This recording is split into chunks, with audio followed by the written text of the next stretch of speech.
Welcome to this course on creating tanks for a mobile game. I'm Jonathan Lampel, and today we're going to start working in Blender 2.8, and I know that it's still in alpha stage. However, I want this to be relevant for as long as possible, and while there might be some minor differences here and there, overall it's going to be a lot easier to follow along in the future than if I was using 2.79. So just getting started, I'm going to tab into edit mode, and in this video, I'm just going to simply block out the shape. I'll tab into edit mode on the cube, move this over on the x-axis so that I can start to mirror it pretty quickly. Go to the modifiers, add a mirror modifier, and then delete this center face here. Delete faces, and even though at the moment I can't see the effect in edit mode just because of alpha limitations, I can still enable clipping and snap that right to the middle, and move this face over a little bit. And it'll just give us a nice mirrored rectangle. Now, I did actually sketch out a bit of an idea here, so I'll switch over to the UV image editor, and I'll drag and drop that right in here. Now, this is just a really low resolution image where I sketched out a couple different shapes based on pictures that I found online, and I ended up liking this bottom one here, just in terms of the general shape. And again, it's extremely low resolution because I didn't want to get too into the weeds. I just wanted to sketch out the general shape, and then we'll refine it here in 3D. So it's not really a proper concept, but it's at least getting something down on paper first. So what I'll make first is just that main block here in the middle. Stretch this out, just so we get the main body of the tank. I'll need to lift that off the ground a little bit. G and Z, pull that up. So with that blocked out, I'll hit Shift-A, add in another cube, and this will become the treads. So let's move these along the x-axis to the side. Grab them along the z-axis, and these will need to be on the ground. Switch over to face select mode and pull these in. They don't need to be too thick, but we can always adjust them later. This is just the simple blockout. But once we have that, then we can get that general shape of, what is that, a trapezoid, I think? I don't know, it's been a while since I've learned my shapes, apparently. But we can select this top face here, hit S, Y, and scale that along the y-axis to make that quite a bit wider than the bottom. Bring that down a bit. And I'm just trying to get that general shape. I think something like that is pretty good, though it would be nice if these sides here can be about 45 degrees. So what I'm going to do just to make sure that I line that up correctly is select the bottom face, hit Shift D, and then rotate that actually 45 degrees. There we go. That's what I meant to say. Once I have that, then I can hit Z, so I'm making sure that I'm selecting all the way through the mesh. Box select both of these vertices, pull them back, line them up with that angle, and then I can go ahead and select that face. I selected one vertex, Control L, delete, and vertices. All right, so now that we have this shape, I'm going to bevel these corners to make them rounded. So I'll select both of these two top edges, and then from side view, I'll hit Control B to bevel, and then scroll up on the mouse wheel a bit, pull them down to about there, and then let's select these bottom two edges here. Again, from side view, hit Control B, pull them up. I'll scroll the opposite way on the mouse wheel because I don't think we need that many divisions. Right about there. Once we have that, we now need to shape this middle section a little bit better. So let's bring this down to just over the shape of the tread. I'll select these back vertices, pull them in, like so. Alt-A to deselect everything, B to box select. Pull this in, and I'll hit Control-R to add in one edge loop, and I'll line that up sort of with the center of, if you can imagine a circle going on right in here. And then I'll line the edge loop up with that. Alt-A to deselect, B to box select both of these two bottom vertices, and I'll pull them back. And I'll try to make that a 45-degree angle and match that up with what we have on the treads, pull this back as well.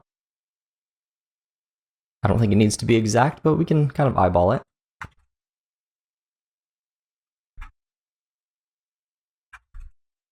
Okay. Now, once we have that, we need to add another box on top of that.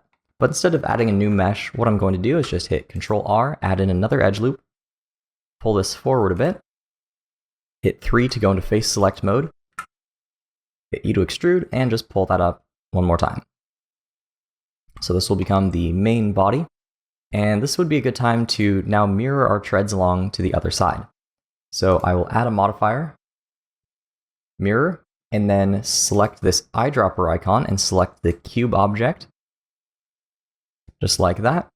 And one thing that's really cool in 2.8 that we couldn't do before is we can now shift select both of these meshes, hit tab to go into edit mode for both of them, and then I will select all of these faces here on the right and just pull them in together.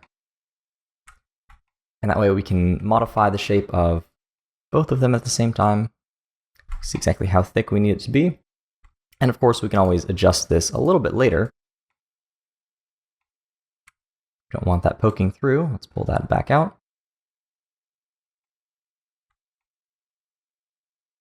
But I think that looks good so far, at least for the blockout.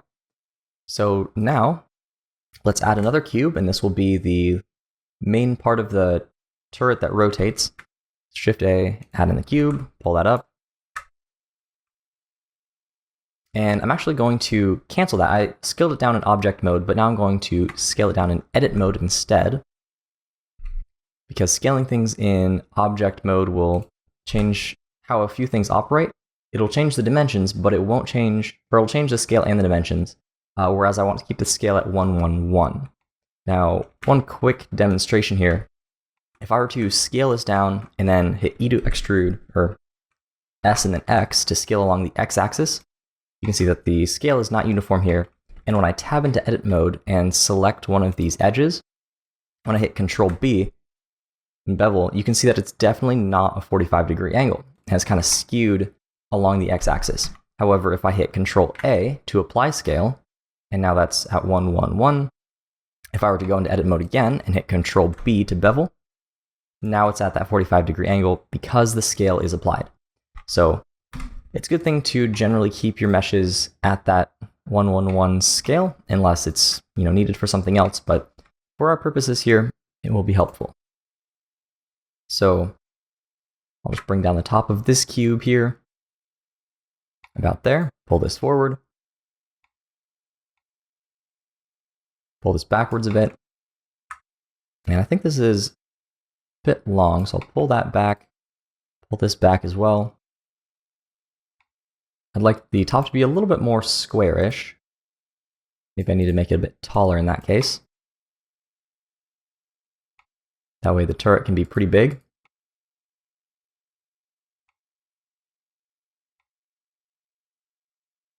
All right, now once we have that, I'd like to get this interesting shape that we see there, where it's kind of tapered off.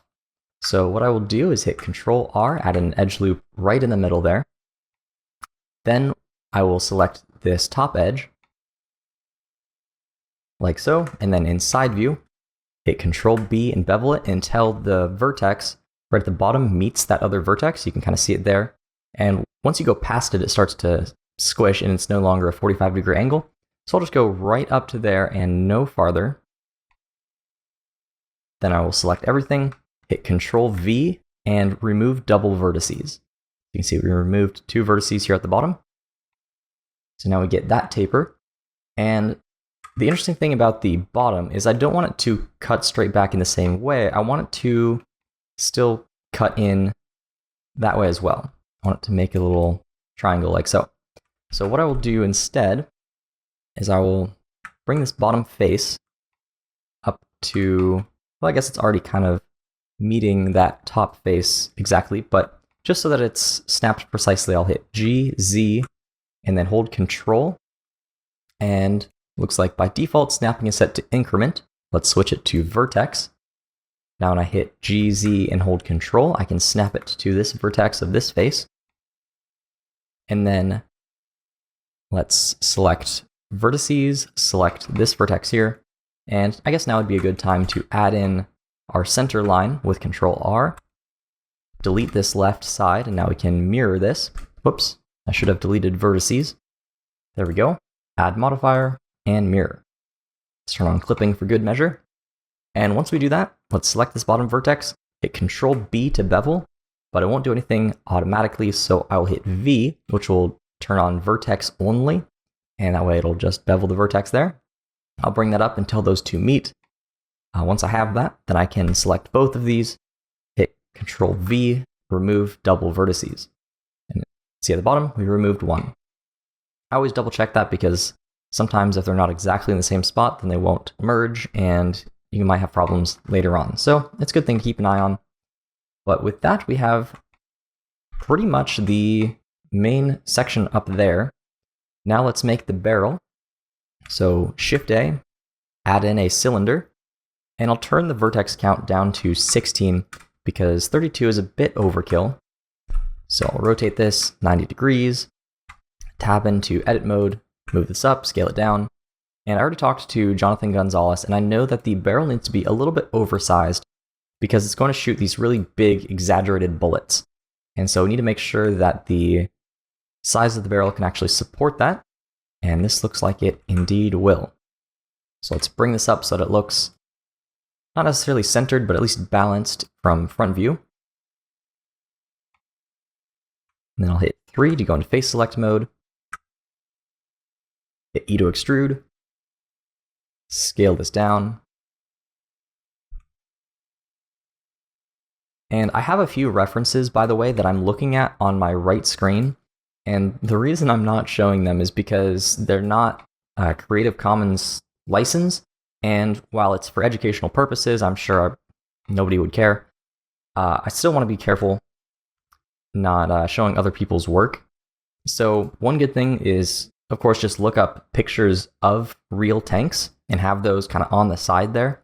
And also look at ArtStation or other already created pieces that might inspire you to make different moves. So I'm just looking at a variety of real tanks and painted tanks like concept art, as well as some 3D models. And so by kind of mashing all of those together, of course not copying any one in particular, but just a few features here and there that I like, then that helps us make a tank really quickly and still have it look unique. So with that said, that's how I'm shaping this barrel here, by just kind of bringing this down, making it a little smaller in the middle, having it end in this cylinder here. I'll hit I to inset, scale that down, pull that in, and there we have a basic barrel, though it should be sticking out quite a bit more than that. So I'll hit Control plus to grow the selection back to where we can pull it out more. Looks like something around there should be good. It should be a bit larger than the actual tank. It should poke out just a little bit, but I don't want it to poke out too much because that could get a little bit annoying in-game if you're running into stuff. So I just want to be careful with that. But at the same time, I don't want it too short. That would look a little bit weird. So pull it out just a little bit, like so. And we can always adjust that later. So that's looking good. We do need a little hatch on top. So actually what I'll do is, well, I do want it to be a little bit more cylindrical. So I won't steal a face from there. I'll just make a new cylinder. Like so, 16 vertices is fine. Pull this up, tab into edit mode, scale this down. And while this is more geared for mobile, this is definitely the main asset. So that is important to note because I'm going to be using a pretty good amount of vertices. It's going to be low poly, but it's not going to be as low poly as some others that you might see. Just keep in mind that it's not necessarily, you're not going to have tons and tons of these on screen at once. You're just going to have one or two, and then everything else is going to be really simple geometry as well. So that's why I'm allowing myself to spend a little bit more polygons on some of these areas here, especially the top where you're going to see it more clearly than everything else. But for the most part, we're going to keep this really low. And as we go on, we'll also optimize things once we get the blockout done. But with that, we're pretty close to finished here in terms of the blockout. Let's also add some of these back areas. Here's a good example of where I can tab into edit mode on this top here, hit Shift D and Y to just copy this face, hit P, separate by selection, to make that a new object, and that way I can just scale that down, extrude that along the Y-axis, maybe move that up, this one down, make it a little bit flatter. Something like that should be good. And then now for that other shape below it, I'll hit Control L, Shift D, move that along the Z-axis. No need for this to be a separate object. And right now, you might be curious why I'm making some things separate objects and some things the same object. And it really all boils down to what's easiest to select. I'm not really worried about anything else at the moment. I'm just worried about how fast I can model stuff. Because I can always join things later, and we can always edit two things at the same time. But if we had all of this as one object, it gets kind of tedious to try to select only this. For example, we'd have to go through a whole rigmarole to only focus on this one area. So if it's something that's just kind of feels like its own independent piece, then I'll make that its own object. Otherwise, I won't worry about it. Mostly at this point, it just has to do with how fast I think something will be to select. Let's select these faces, and actually, let's just select everything with A, pull this in. Right inside there. And maybe scale that along the X-axis a little bit. Pull this one out so that it's not exactly flush. And one thing that I'm looking at as I'm blocking this out is, of course, I want this to look good from all angles, but it also needs to read pretty clearly from a distance because these are going to be not huge on screen. All right, that's why we're not using a ton of geometry. It needs to be optimized, but it also needs to read clearly. So I'm trying to pick objects that aren't really flush with each other, that there's enough distance, enough difference between them that justifies it being its own geometry. Because if these were flush, then they may as well just be connected, and it's not really worth the extra geometry to make them different. So periodically, just zoom out a bit and double check that things are far enough apart from each other to justify that extra geometry. Like this lip here is probably about the smallest we'd want to go. Otherwise, we could just pull this out and match it and reduce our poly count that way. But with that said, I think we got one more part to do, and that's the rest of this wheel here. I want to put on some armor on top of this, which is going to serve a couple purposes. First of all, a lot of tanks have a little bit of armor and like a flap in front of their tread, but also it allows us to not paint all of the wheels. So that's just some laziness on my part, I suppose, but I'll select this face, hit I to inset, pull this in, and this is going to be the width of the tread, so we don't need it to be too wide, and that's why I'm doing it the same on both sides. And we're going to do some trickery here to animate the texture along the UVs of this tread, and so we want to be careful to support that with our geometry, but that shouldn't be too complicated. We'll just follow along and we'll get there. But now that I have both of these faces selected, I'll hit E to extrude, X along the X-axis, and then immediately left-click to confirm. So now we have overlapping faces, but now I can hit S and X to scale those in along the X-axis, like so, just to give this a little bit of depth. And then now I want to make that armor that goes on top. So I'll select this face here on the front, and then on the back, I will hold Control and select that face, and I'll select the shortest path between the two. Then I will hit E to extrude, left-click to confirm, so they're just laying flat on top of the other faces, and then hit Alt-S and scale that up. Right about there. So now we have that armor, and now I want to make that little flap that comes in over the tank here. You can kind of see it in this image. And to do that, I will take, let's see, these two faces here, And I think I'm going to add in 2 edge loops and then scale those along the Y almost to the ends there, because I don't want to extrude these right along this edge because it's already curving down that way. And I think it'll just help us out in the long run because I'm going to be putting some objects on top of here. And if I want to extrude from there, I want to at least have some other options to work with in terms of which loop I select. And if I just extrude right from something that's already kind of angled out, then I'm kind of stuck with it. So I guess all that to say that if you're working on extruding something, like so, we're going to extrude both of these outwards like this, and then extrude both of these down like so. If I were to change my mind and later decide I want these to go all the way to the edge, it's very easy for me to do that. However, if I had not put in that edge loop and I extruded straight from this edge loop here, then it would be very difficult for me to then put in that same amount of space. It wouldn't be super hard, it's doable, but at the same time, it just saves me a little bit of time. I don't know if that was a rambling explanation or not, but it's one of those things that you pick up on after modeling for a while. Putting in little gaps here and there to save you headache. Making things easy to change later is always good.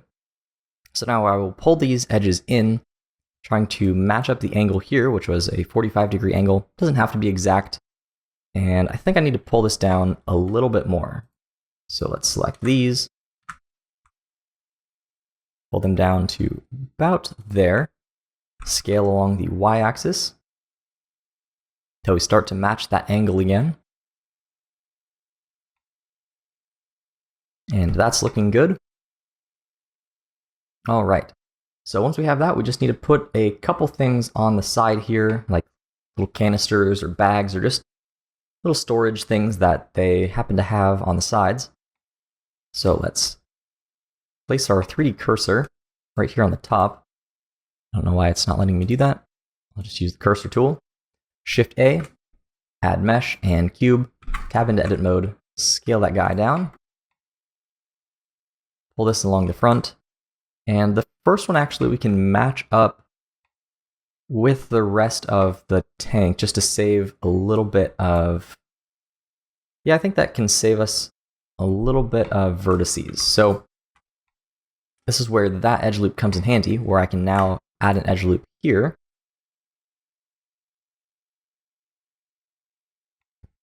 You extrude, pull that up along there. Even then, I think that's a little bit too far that way because I want to put something to the right of it as well. So let's extrude this now. And that gives us a little bit more space here in the back to play with.